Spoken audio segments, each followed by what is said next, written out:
Pour faire un trajet que je fais d'habitude en 45 minutes, j'ai mis 2h40 aujourd'hui, comme la semaine dernière, donc rien n'a changé.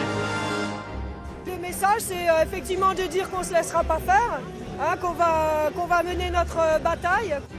Les cheminots haussent le ton et multiplient les actions à Toulouse, Brest, Lille et à Paris, où des centaines d'entre eux ont manifesté au son de sirènes et de pétards près de l'Assemblée. La grève, qui entre dans sa deuxième semaine, a été un peu moins suivie.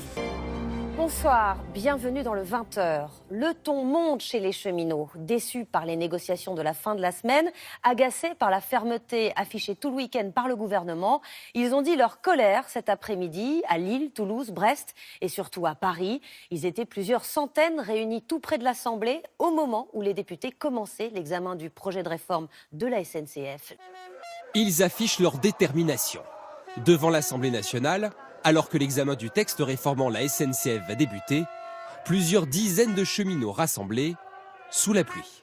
On a des clients, on fait du fric et on demande d'être rentable. En ce 4e jour de grève perlée, les actions sont parfois plus radicales. Alors faut pas nous la faire à l'envers! Et empêchent les cars de substitution de prendre le départ.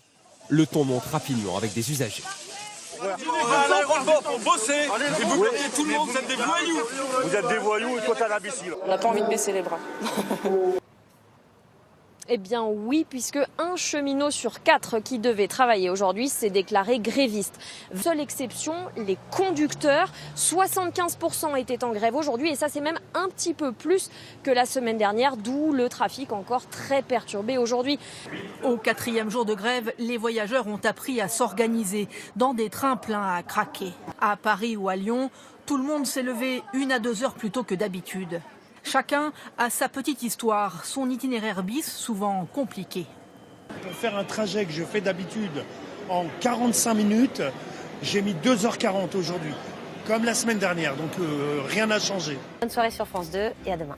Pour faire un trajet que je fais d'habitude en 45 minutes, j'ai mis 2h40 aujourd'hui, comme la semaine dernière, donc rien n'a changé. Pour faire un trajet que je fais d'habitude en 45 minutes, j'ai mis 2h40 aujourd'hui,